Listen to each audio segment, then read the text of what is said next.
Warahmatullahi wabarakatuh. Kami dari kelompok dan Ekonomi Produksi Pertanian kelas C akan menjelaskan mengenai metode frontier.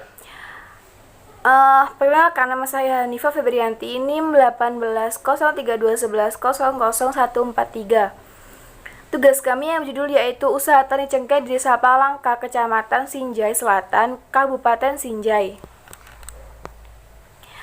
Dari data di atas didapatkan T tabel untuk 5% sebesar 1,679, 1% sebesar 2,412, dan 10% sebesar 1,300. Interpretasinya, untuk beta 0 konstanta atau Y, beta 1 didapatkan modal X1, beta 2 luas lahan X2, beta 3 usia tanam X3, beta 4 tenaga kerja X4, dan beta 5 pupuk X5. Nilai gamma digunakan untuk melihat presentase error turn yang disebabkan inefisiensi teknis. Nilai T hitung gamma sebesar 4,99 lebih besar dari T tabel sebesar 2,412 yang artinya sebesar 18,93% error turn disebabkan karena inefisiensi teknis. Apakah data yang diaplikasikan ke metode frontier? Dari data di atas didapatkan nilai LRT sebesar 2,845 lebih besar dari nilai kode PAM yakni sebesar 2,706 sehingga H1 diterima yang artinya dalam data tersebut terdapat inefisiensi. Baik, menyambung dari teman yang sebelumnya, di sini perkenalkan nama saya Ini Fariha dengan NIM 117. Berdasarkan data yang kami olah di aplikasi Frontier 4.1, di sini terdapat output yang telah tersedia yaitu the final MLE estimates untuk melihat dampak pada masing-masing variabel terhadap output.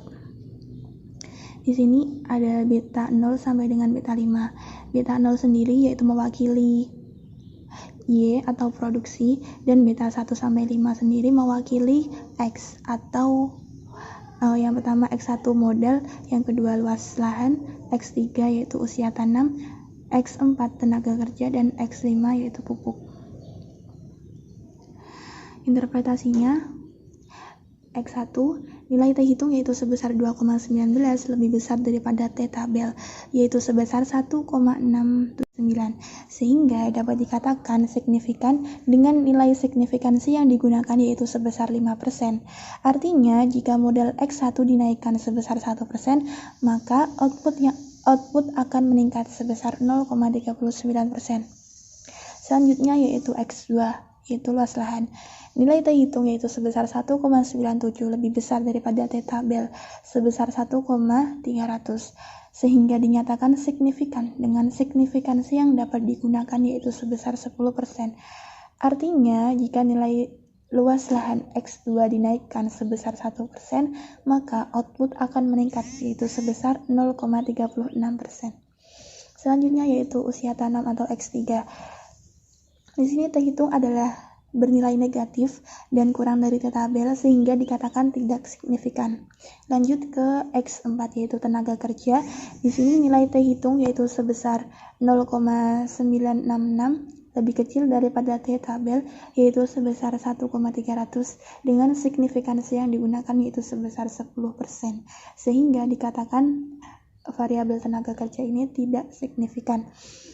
Yang terakhir yaitu variabel nilai T hitung yaitu sebesar 0,119 lebih kecil daripada nilai T tabel sebesar 1,300 dengan signifikansi yang digunakan yaitu sebesar 10% sehingga dapat dikatakan tidak signifikan. Saya Dian Fauziana, NIM 1803211000120. Saya akan menjelaskan tingkat efisiensi teknis oleh masing-masing responden atau petani. Apabila tingkat efisiensi teknis lebih dari 0,8, maka petani dinyatakan efisien secara teknis. Sedangkan efisiensi teknis kan petani dinyatakan belum efisien atau tidak efisien secara teknis. Nah, tingkat efisiensi teknis pada masing-masing petani dapat diketahui pada gambar yang tertera pada layar. Sehingga dapat diketahui bahwa petani yang dinyatakan efisien secara teknis adalah dengan petani yang nomor 2, 9, 12, 15, 19, 20, 22, 23, 24, 26, 27, 29, 33, 36, 37, 40, 41, 44, 47, 48, 51, 52, 53, 57, dan 59. Sehingga petani yang lainnya dinyatakan tidak efisien secara teknis karena tingkat efisiensi kurang dari 0,8. Dapat diketahui rata-rata petani cengkeh di Desa Palangka belum efisien.